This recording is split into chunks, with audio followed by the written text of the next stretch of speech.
Quel verset c'est? Le 9, c'est ça? Om Namo Bhagavate Vasudevaya.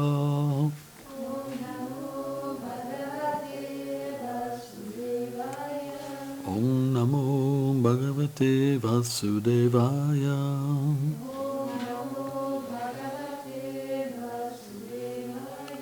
Om Namo Bhagavate Vasudevaya.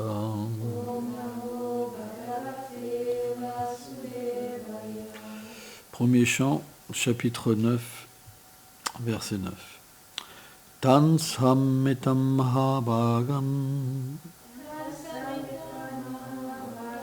upalabhyam vasuptamaha pujjayam achadamgyo deshakaram vibhagavit.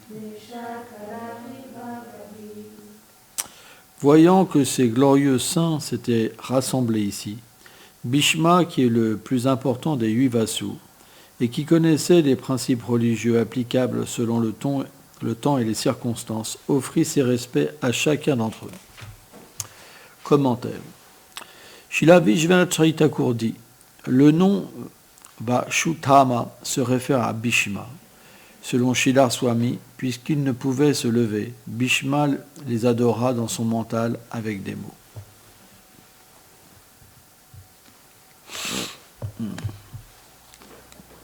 Om Agyanatimilandasya Gyanam Jalam Shalakaya Shakshur Miditam Jena Taismehe Shigurave Namaha Namam Vishnu Padaya Krishna Prestaya Bhutale Srimate Bhaktivedanta Swami Nitinamine Namaste Sarasvati Devi Kaulavani Pracharine Nirveshesha Sunyavadi Prachatya Deshatarine.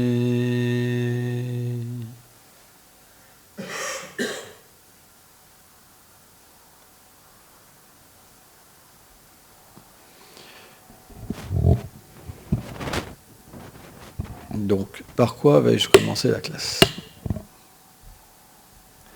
Bhishma, il ne pouvait pas se lever, selon Sridhar Swami, donc il adora dans son mental. Il fit ces choses dans son mental, et il adora à travers ses paroles. C'est un principe très utile. Car dans ce monde matériel, on ne peut pas toujours adorer le Seigneur de la manière qu'on voudrait. Pourquoi? Parce que les gens ne comprennent pas toujours les manières d'agir des Vaishnavas.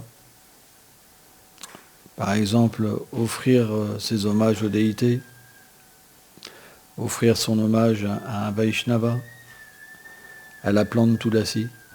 C'est quelque chose parfois d'étrange. Moi, je me rappelle la première fois que j'étais dans un temple et que j'ai vu tout le monde se prosterner devant une plante, j'ai dit c'est quand même bizarre.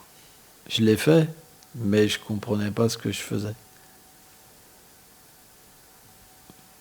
Pourquoi? Parce que l'attitude dévotionnelle, qui est caractérisée par une humilité profonde, elle permet que le plan supérieur se révèle à nous. Quand le plan supérieur se révèle à nous, alors nous pouvons entrer en contact avec quelque chose qui est plus grand. Et naturellement, la révérence suit. Quand vous rentrez en contact avec quelque chose qui peut vous donner le bonheur, l'amour, la félicité, et vous octroyer toutes les qualités qui vont vous permettre de comprendre votre réalité éternelle, alors naturellement vous avez une révérence.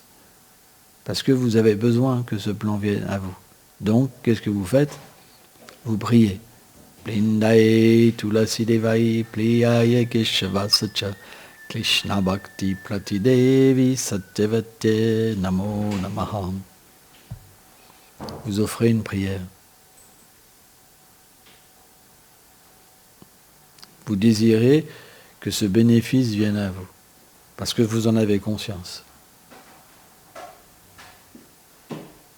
Sans ça, si la conscience n'est pas apparue, vous allez peut-être imiter votre père ou votre mère, mais à ce moment-là, vous aurez préféré être dans votre chambre à regarder un film ou faire quelque chose. Vous comprenez?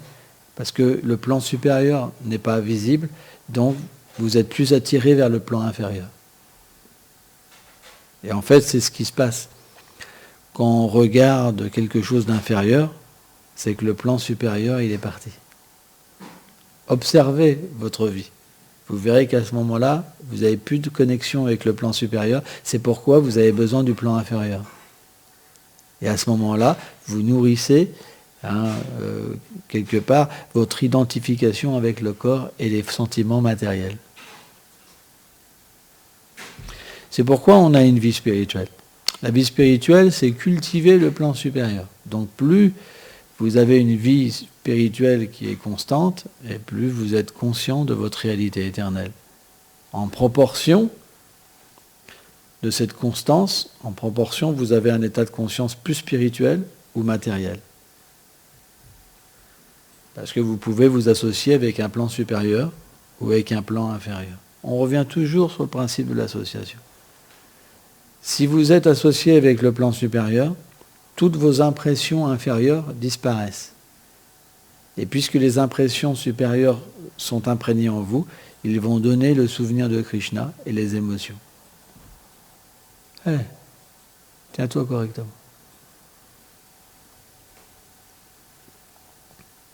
Avec quel plan tu relationnes quand on parle? Tu es ailleurs.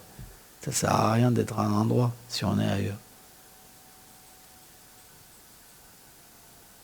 À quoi ça sert d'être là?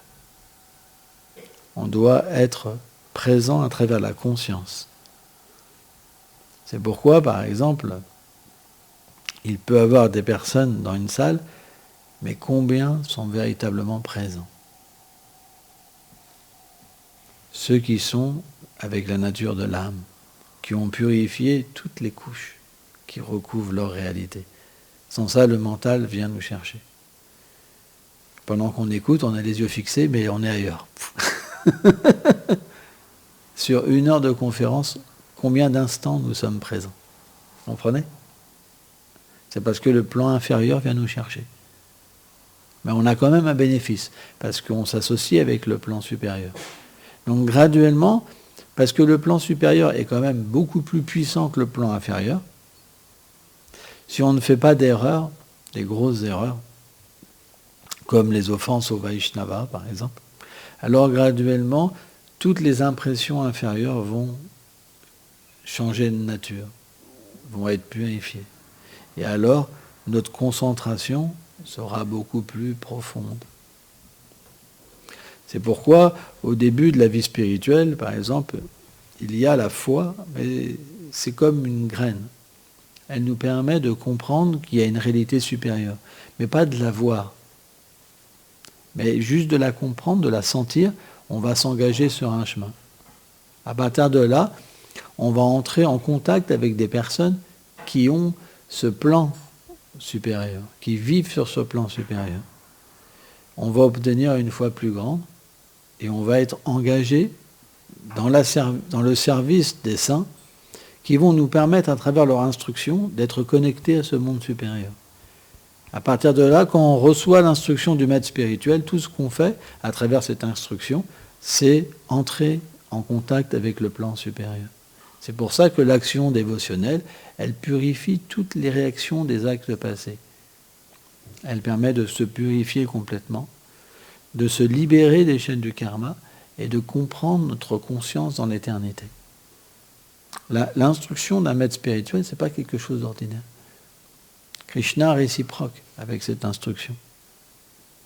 C'est pourquoi Srila Prabhupada a beaucoup mis l'accent sur l'instruction du gourou, parce que lui-même, il est la personnification du disciple qui a adoré l'instruction du gourou et qui l'a surtout réalisée.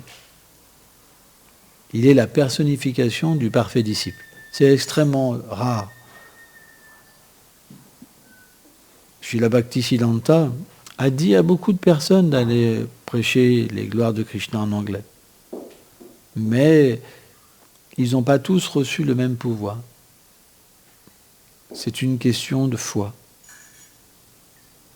Et ça, on doit accepter que certaines personnes ont plus de foi que nous.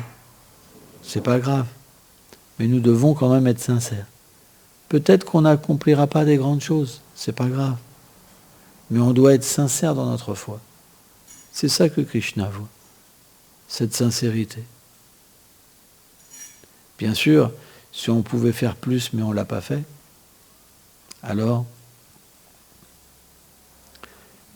Krishna pourra momentanément s'écarter de nous. C'est pas qu'il se retire de nous, mais il nous observe pour nous faire voir que tu pourrais faire plus et tu préfères vivre pour ton propre bonheur. Mais dans mon monde à moi, ça ne peut pas être comme ça. Parce que dans mon monde, même moi, je n'existe pas pour mon propre bonheur. J'existe pour mes dévots. Et mes dévots existent pour moi. Donc en faisant comme ça, tu ne pourras pas atteindre le succès. Et à partir de là, qu'est-ce qui se passe? On se sent déconnecté. On perd notre dévotion. On sent qu'on n'a plus d'amour pour Krishna. C'est comme ça que ça se passe. Dès qu'on commence à faire quelque chose pour nous, alors Krishna s'en va. Et on revient graduellement sur un plan inférieur. Un plan où il n'y a pas de connexion, où il n'y a pas de possibilité de voir la vérité. Sur ce plan, on ne peut pas réaliser notre corps éternel, notre nom, notre service. C'est pas possible. Certains pourront se dire, oui, mais moi, ça fait 10 ans que je sers, que j'ai tout délaissé. La question, est-ce qu'on a vraiment tout délaissé déjà? Est-ce qu'on a vraiment tout délaissé? Et deuxièmement, est-ce que Krishna n'a pas le droit d'observer quelqu'un pendant un certain temps avant de se révéler? Parce que si tu penses ça, et moi, ça fait 10 ans, c'est pas de l'abandon. C'est pas d'exister pour lui. Bhaktivinoda Thakur, dans le Gita Vali, dans les belles prières qu'il offre, sur le Shishastakam, et il dit, ma nature, c'est juste d'exister pour toi. Peu m'importe dans quelles conditions tu me mets. Juste exister pour toi. C'est ça notre vérité. Dès que nous existons pour autre chose que Krishna, Krishna se retire. Observez vos gestes, analysez votre vie, et vous comprendrez pourquoi Krishna ne vient pas dans votre vie. C'est comme ça qu'on progresse. À moins que vous vouliez les planètes édéniques, vous vous sentiez bien sans Krishna, alors vous aurez un monde sans Krishna. Vous pouvez servir les déités juste pour votre plaisir, chanter juste pour votre plaisir, manger le prasad juste pour votre plaisir. Vous obtiendrez les planètes édéniques, un monde où vous pourrez vivre pour votre plaisir. Mais jamais vous pourrez voir Krishna. Jamais. Mais il y a des personnes, ça ne les dérange pas, parce que ce n'est pas ce qu'ils cherchent. Dans le mouvement de Sankirtan, vous avez toutes sortes de personnes. Il y en a, ils ne sont pas intéressés à voir Krishna. Ils préfèrent étudier, je ne sais pas, travailler, avoir des enfants, aimer leur femme. Et là, le Krishna est sur un second plan. La dévotion mixte ne permet pas de voir Krishna. Bhaktyam janati. Simplement la pure dévotion permet de le voir. Krishna a dit, par aucun autre moyen c'est possible.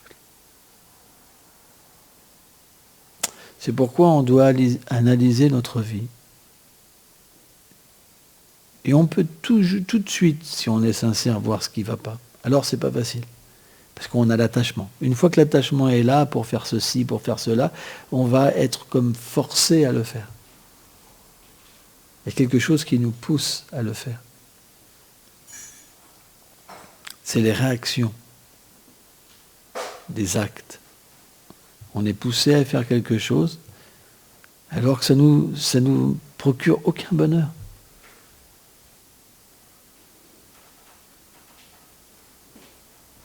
Aucune histoire de ce monde peut nous procurer un véritable bonheur. C'est toujours la même chose qui se répète. Si on regarde un film, par exemple, c'est toujours la même histoire. Les gens s'attirent, les gens se détestent, il y a des malheurs, il y a des moments de bonheur. C'est toujours la même chose. On mange quelque part toujours la même chose. Prahlad Maharaj disait, dans ce monde, on mange notre propre vomi. Parce que quand on fait une autre chose matérielle, on l'a déjà faite, on l'a déjà expérimenté, on l'a déjà goûté, on n'obtiendra pas plus de satisfaction. Mais on est poussé à le faire. Pourquoi ?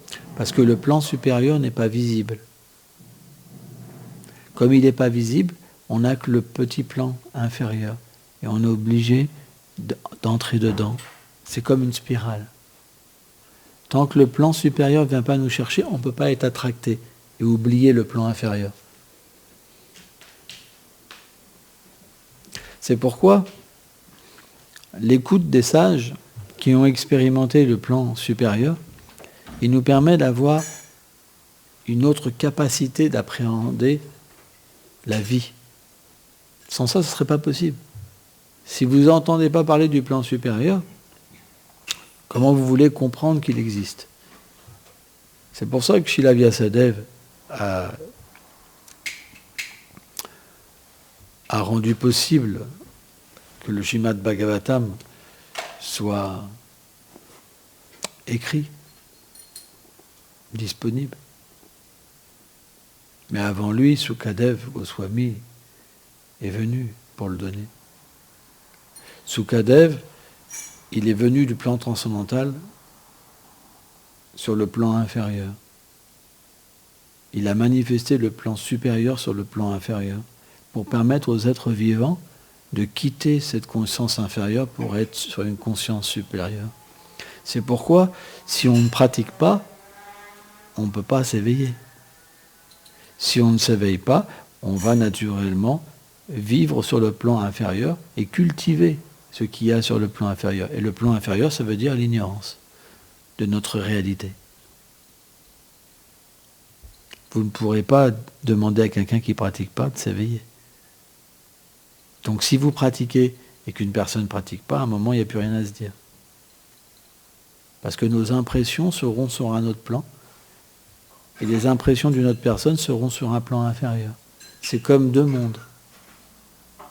C'est impossible de rester dans cette situation. C'est pour ça, par exemple, dans un couple, s'il y en a un qui cultive la vie spirituelle et l'autre moins, à un moment, c'est incompatible. Et les deux personnes divorcent. Parce que leurs envies sont sur un plan différent. Leur vision, tout est différent. Et parfois, les enfants se disent, mais pourquoi papa et maman ne sont pas ensemble ? Parce qu'ils ne peuvent pas comprendre. Ils n'ont pas la conscience assez développée. Mais quand ils seront plus grands, ils pourront naturellement comprendre pourquoi les parents ne sont pas restés ensemble. C'est parce qu'ils étaient sur deux plans différents.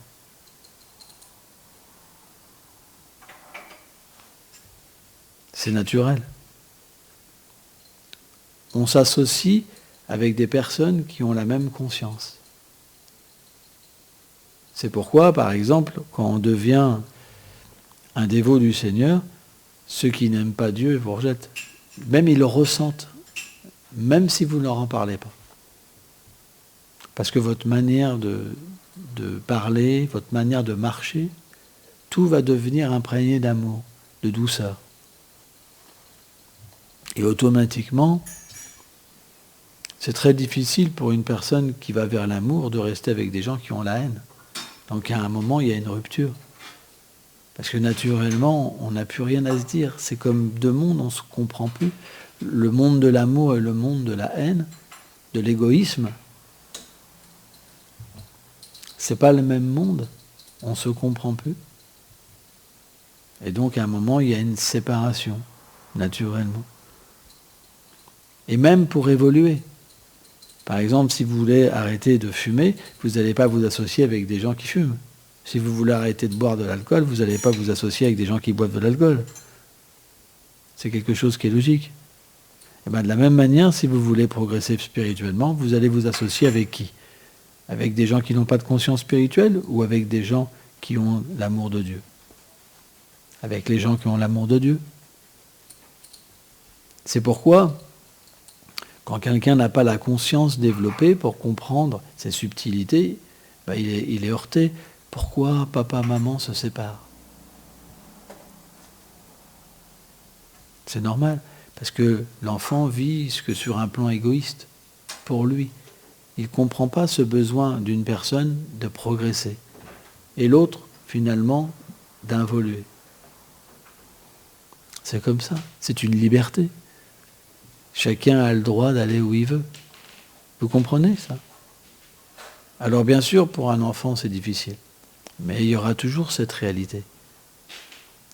Et l'enfant lui-même va réaliser graduellement qu'en grandissant, il va devoir se séparer de certaines personnes s'il veut progresser. Il n'aura pas le choix. Parce que dans ce monde, les êtres influencent les autres, d'une bonne manière ou d'une mauvaise manière. Et donc, à un moment, il faut faire des choix, parce qu'on ne peut pas être avec tout le monde. C'est la réalité. À un moment, il y aura des choix à faire. Moi, par exemple, quand j'ai été vers la vie spirituelle, il y avait des gens que j'appréciais beaucoup, mais je savais que si je gardais leur compagnie, je n'aurais pas pu progresser. Donc volontairement, je me suis séparé de personnes pour pouvoir progresser et changer. Sans ça, l'association, elle aurait pu naturellement me faire chuter et me refaire redevenir ce que j'étais avant. Donc on peut encore aimer les gens, mais on peut le faire par un principe de progresser, parce qu'on est conscient. Pourquoi les ascètes quittent le monde? Ne pensez pas qu'ils n'ont pas d'attachement pour les gens. Mais ils ont conscience que cet attachement est comme une chaîne. Quand vous êtes attaché, vous ne pouvez pas vous libérer. Le principe de la libération, c'est de se détacher des gens qu'on aime. Parce qu'on les aime à travers quoi? La conscience qu'on est ce corps. Donc c'est lié à l'ignorance et à la passion. Alors que quand vient le niveau de la vertu, on pense à travers l'âme. Et l'âme, elle n'est pas le corps. Elle n'a pas de parents. Elle n'a pas d'enfants. Elle n'a pas de responsabilité matérielle.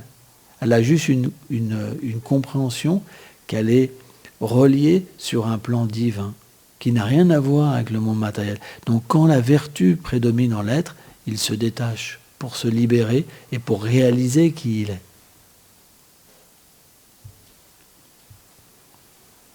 C'est ce qui s'est passé avec Arjuna. Arjuna, il était sur le champ de bataille. Quand Krishna il lui a dit, regarde, qu'il y a dans l'autre camp, il a vu des amis, des cousins, ses maîtres d'armes, son grand-père. Il s'est dit, mais je ne peux pas faire ça. Krishna lui a dit, qui tu es? Tu es ce corps ou tu es l'âme? Vous comprenez? Donc à partir de là, quand vous entrez en contact avec un savoir comme la Bhagavad Gita, vous ne pouvez pas vous arrêter à des liens sentimentaux.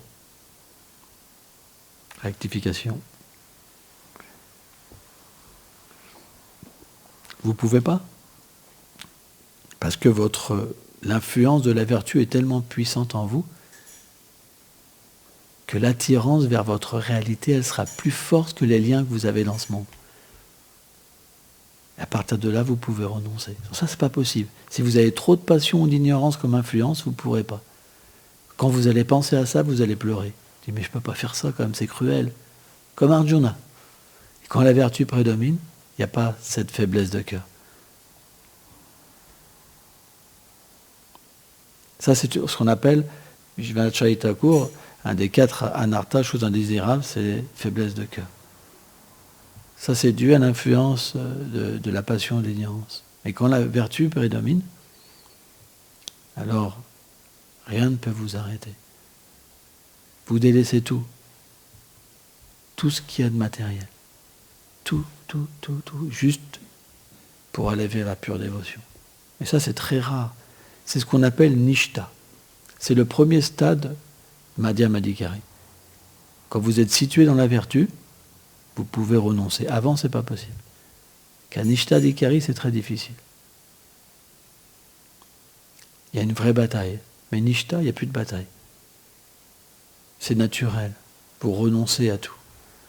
Vous pouvez accepter les choses, n'importe quelle chose matérielle, sans être attaché. Parce que vous voyez le lien qu'il y a avec tout, avec Krishna. C'est pour ça qu'il y a un goût particulier et un attachement pour Krishna qui se développe à travers toutes les activités, toutes les choses. Avant, non. On fait simplement les choses parce que ça nous plaît. J'ai du goût pour ça. Mais qui a du goût? L'âme? Je te pose la question, Arjuna. Tu penses que l'âme, elle a du goût pour les activités? Comme apprendre l'anglais, par exemple? Non. C'est parce que quand on est conditionné par l'ignorance et la passion, l'atteinte, l'identification qu'on a, la fausse nature qu'on a, elle se dit « moi j'aime ça ». Et on cultive ça. C'est comme mettre du charbon dans le feu. Allez, allez, allez. On ne peut pas progresser spirituellement, c'est pas possible. Quelle est la solution? C'est que le gourou nous dise « fais ça ». À ce moment-là, Krishna va accepter comme quelque chose de spirituel et on va se détacher de ce plan-là. Ça veut dire qu'en l'engageant, au moment, on va être détaché. Et on va se dire, mais qu'est-ce que je fais? Vous comprenez? Le lien avec Krishna va prédominer dans notre action et on va se réveiller. C'est très scientifique comment les choses se font. C'est pour ça que le gourou, il doit donner des instructions à son disciple, temps, lieu et circonstances. Le gourou, c'est pas qu'il dit non, tu fais pas ça. Le disciple va dire, moi j'ai vraiment envie, quoi. Non, j'ai envie. Non, bon je te quitte. Je vais faire mon truc, ce gars-là, il me comprend pas. C'est ça que le disciple va dire. Moi je veux me gratifier. J'ai besoin de faire ça. Il ne me comprend pas, Gurudeva, il est méchant avec moi. Parfois, le gourou peut dire non, si c'est une mauvaise chose. Le disciple n'a pas conscience que c'est pas bon. Mais au dernier moment, si le gourou, il sent que le disciple ne peut pas accepter, il dit ok, vas-y, pas de problème. Tu fais ta vie. Et ça ne veut pas dire que le gourou sera dans cette action-là aussi. Il ne peut pas tout accepter, le maître spirituel. À un certain moment, il dit, bon écoute, fais ce qui te plaît. Ça, c'est comme une chute spirituelle. C'est-à-dire qu'à partir de là, on ne peut plus atteindre la perfection. Mais bon, le maître spirituel, il est très large. Hein. C'est pas le vrai gourou, il peut vraiment aller très loin. Vraiment, il peut vraiment accepter, sauf des choses impensables. C'est pour ça que c'est très large. Parce que le pur dévot, il peut comprendre que Krishna peut agir sur tous les plans d'existence. Et qu'il peut se révéler à travers n'importe quelle action. La preuve, c'est qu'Arjuna, Krishna a même engagé Arjuna dans la guerre. C'est pour vous dire. C'est l'extrême. Et c'est ça qui est incroyable dans la Bhagavad Gita. C'est que le Seigneur, il prend un exemple le plus extrême Il n'y a pas plus extrême, la guerre. Arjuna, il s'est retrouvé dans une situation où il devait finalement protéger le dharma et les êtres vertueux. Il ne pouvait pas délaisser sa nature d'être un guerrier et de protéger. Et dans cette situation, Krishna lui a permis d'atteindre la perfection. Alors bien sûr, la perfection de Krishna, de Arjuna, elle est éternelle, c'est un associé du Seigneur, mais il a pris Arjuna comme un exemple pour nous. C'est ça l'idée.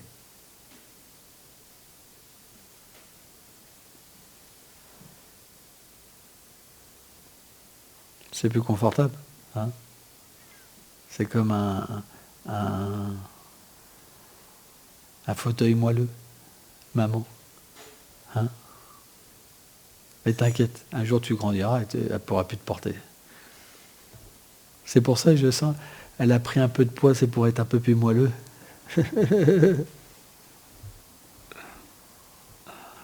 C'est comme ça, un bon fauteuil bien rembourré, c'est mieux qu'un fauteuil bien sec. Hein. Je me disais, il y avait bien une cause à ça. Et là, je viens de réaliser ça. Bon, c'était une blague. Donc, vous comprenez ce principe. C'est pourquoi Gorgovina Maharaj, il disait, par exemple, une activité, si elle n'est pas donnée à travers un pur dévot, c'est une activité pieuse. Ce n'est pas de la dévotion. La dévotion, c'est qu'elle doit passer par la filiation spirituelle. Quand l'instruction est donnée à travers la filiation spirituelle, Krishna l'accepte comme un service à lui-même. Alors ça devient de la bhakti, car à travers cette instruction, Krishna se révèle. Par notre propre volonté, on n'a pas le pouvoir d'être sur ce plan encore. Vous comprenez ?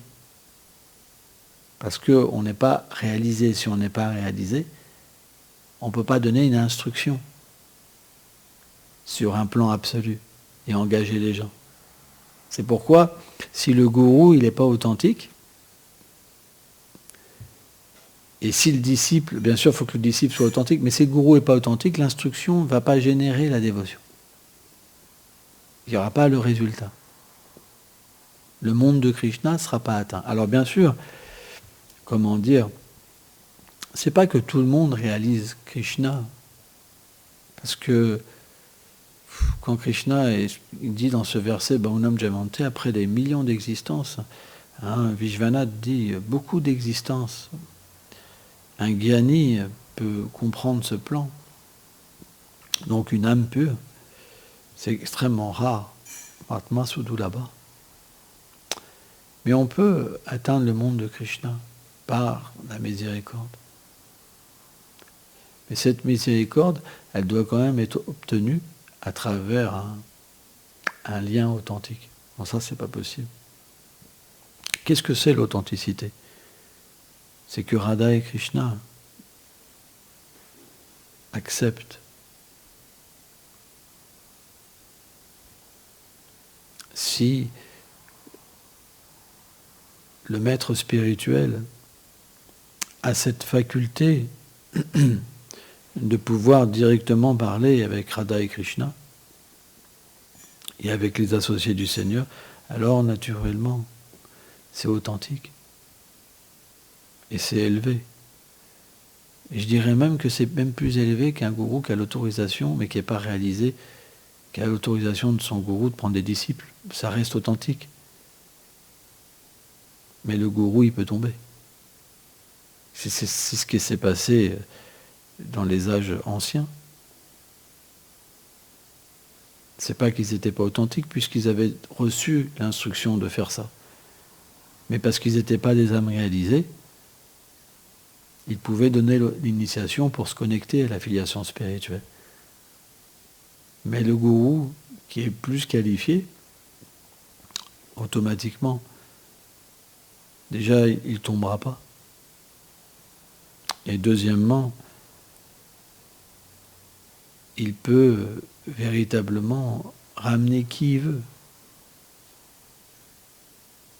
Parce que l'associé du Seigneur, il peut demander à Radha et Krishna de ramener qui veut. On va, par exemple, Dhruva Maharaj, quand les Vishnu Dutta, quand les associés du Seigneur Vishnu sont venus le chercher pour retourner dans le monde spirituel, il a regardé où était sa mère et ils lui ont dit « Ne t'inquiète pas, elle est dans un autre vaisseau ».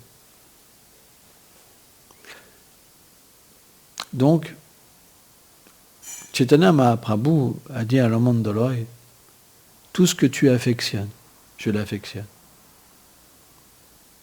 Donc, il n'y a pas plus élevé et miséricordieux d'être affectionné par un dévot. Une fois qu'on a ça, le reste, c'est fini. Alors, bien sûr, il ne faut pas perdre cette affection en faisant n'importe quoi, parce qu'un dévot, à un moment, il peut en avoir marre aussi. Si vous faites n'importe quoi, vous lui mentez tout le temps, vous faites ceci, vous le critiquez par derrière, à un moment, il dira, bon, maintenant, c'est fini avec cette personne. Je me retire. Mais avec le maître spirituel, on a une attitude vraiment la meilleure qu'on peut. On n'essaie pas de rivaliser, de jouer au grand et de lui parler mal, parce qu'on va souffrir. Moi, je vois, par exemple, j'ai vu des disciples parler mal à leur maître spirituel en voulant être à l'égalité, et après, vous les voyez fumer des cigarettes, après... parce qu'ils tombent. Chaitanya Mahaprabhu, il ne supportait pas le manque d'étiquette. C'est un truc que Mahaprabhu, il ne supporte pas. Donc, on doit vraiment avoir une bonne attitude. C'est très important. Parce qu'on doit garder l'amour que le gourou a pour nous. C'est notre seule fortune. Selon le principe de la dévotion, ce que nous ont expliqué nos maîtres. C'est notre bonne fortune. Parce que Krishna lui-même, le Seigneur, dit « Ma véritable adoration, c'est l'adoration de mes dévots. » Et il dit dans la Purana « Celui qui pense être mon dévot ne l'est pas véritablement. Celui qui est le dévot de mon dévot l'est véritablement. » Donc on doit être un objet d'affection des Vaishnavas. C'est super important. Si un Vaishnava nous aime, Krishna restera toujours avec nous. On sera toujours protégé. Même si Krishna n'est pas favorable. C'est une façon de parler. Si un Vaishnava nous aime, alors Krishna toujours sera favorable à la pensée de son dévot. C'est important. Le pouvoir des dévots, il est tellement grand. C'est immense. C'est immense. Et c'est ça qui est incroyable. Parce que l'infiniment grand, Krishna, que certains appellent Allah, par exemple, il devient conquis par l'infiniment petit. Parce que c'est le principe de l'amour. Et c'est ça qui est extraordinaire dans la voie de la dévotion. C'est que quand la dévotion vient à nous, on peut voir l'infiniment grand apparaître dans sa forme éternelle, d'amour et de douceur.